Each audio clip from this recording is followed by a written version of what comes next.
Olá, irmãos, que a graça, a paz, a misericórdia do nosso Senhor e Salvador Jesus Cristo continue reinando em nossos corações. Eu me chamo Pastor Luciano Novaes Cardoso e quero mais uma vez compartilhar com você de uma porção da Palavra de Deus. Abra sua Bíblia, por favor, no segundo livro das Crônicas dos Reis de Israel, capítulo 7, versículos 14 e 15. Segundo Crônicas, capítulo 7, versículos 14 e 15. O tema da nossa mensagem nesse dia é o caminho da consagração. O caminho da consagração. Diz assim a palavra de Deus: Se o meu povo, que se chama pelo meu nome, se humilhar, orar, me buscar, se converter os seus maus caminhos, então eu ouvirei dos céus, perdoarei os seus pecados e sararei a sua terra. Estarão abertos os meus olhos e atentos os meus ouvidos à oração que se fizer neste lugar. O contexto desses versículos é a consagração do templo. O templo era um prédio magnífico, suntuoso, todo ele envolvido no ouro, na prata, em tudo que havia de melhor. Mas esse templo é feito a um Deus que não habita em templos feitos por mãos de homens. Um Deus que nem mesmo os próprios céus retém a sua glória. E então Deus condiciona e faz uma série de exigências a Salomão, não para que ele habitasse no templo, mas para que aquele local fosse consagrado como local de oração, casa de oração. E Deus então chama o povo a uma consagração, porque ele é santo e exige que aqueles que o busquem também se santifiquem. E esse é o caminho da consagração. Esses conselhos serviam o povo de Israel e servem também bastante para a nossa vida.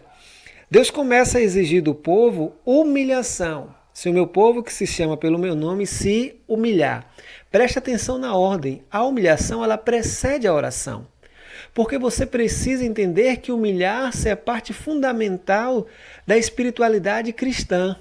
Humilhar-se na perspectiva bíblica nada tem a ver com rebaixamento do outro, com você diminuir o outro ou a si mesmo. Pelo contrário, é você entender o seu tamanho diante de Deus, o seu papel na relação com Deus, quem é você e quem é Deus. Ao se humilhar, ao se prostrar diante de Deus, você reconhece seu estado enquanto pecador, sua pobreza espiritual, sua incapacidade de resolver as coisas, sua falta de poder, sua dependência de Deus. Tudo isso é mostrado ao se humilhar. Você reconhece que você não consegue, que você não pode e que você precisa de Deus e não Ele de você. O ato de humilhação é o ato importante, por isso ele precede a oração. Se o meu povo, que se chama pelo meu nome, se humilhar. A Bíblia diz: humilhai-vos debaixo das potentes mãos de Deus, pois ao seu tempo ele vos exaltará. Deus resiste aos soberbos, mas dá graça aos humildes. Ao se humilhar, reconhecemos que somos pó e cinza. Somos criatura, Ele é o Criador. Nós somos o barro, Ele o oleiro. Depois da humilhação vem a oração. A oração é a manifestação de um coração humilde, quebrantado, contrito. Por meio da oração, entendemos que nossa vida está nas mãos de Deus. Depositamos sobre Ele a nossa confiança, a nossa expectativa, a nossa ansiedade, os nossos projetos. Tudo em nossa vida deve ser pautada pela oração, porque necessitamos desesperadamente de que a mão de Deus nos conduza, pois somos pó e cinza.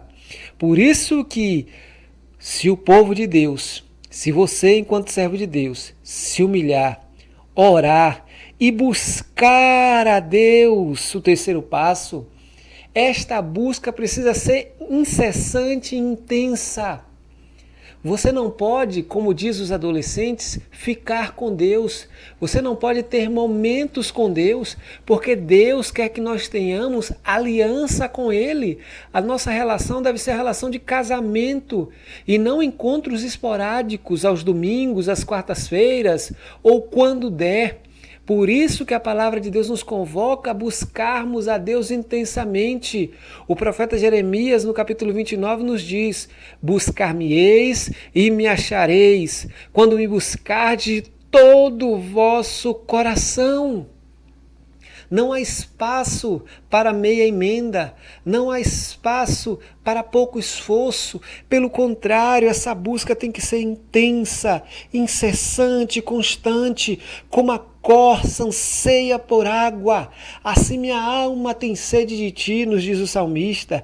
É com esta intensidade que precisamos buscar a Deus.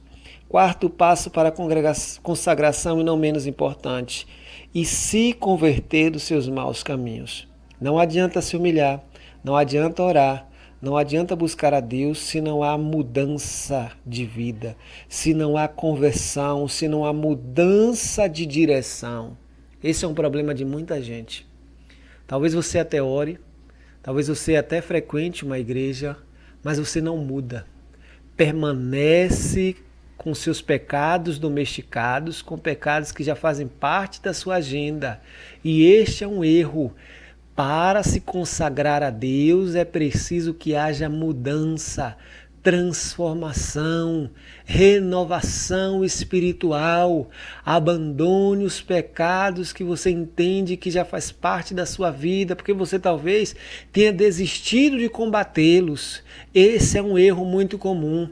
Em Provérbios 28:13, a palavra de Deus nos diz: o que encobre as suas transgressões nunca prosperará, mas o que as confessa e deixa alcançará a misericórdia.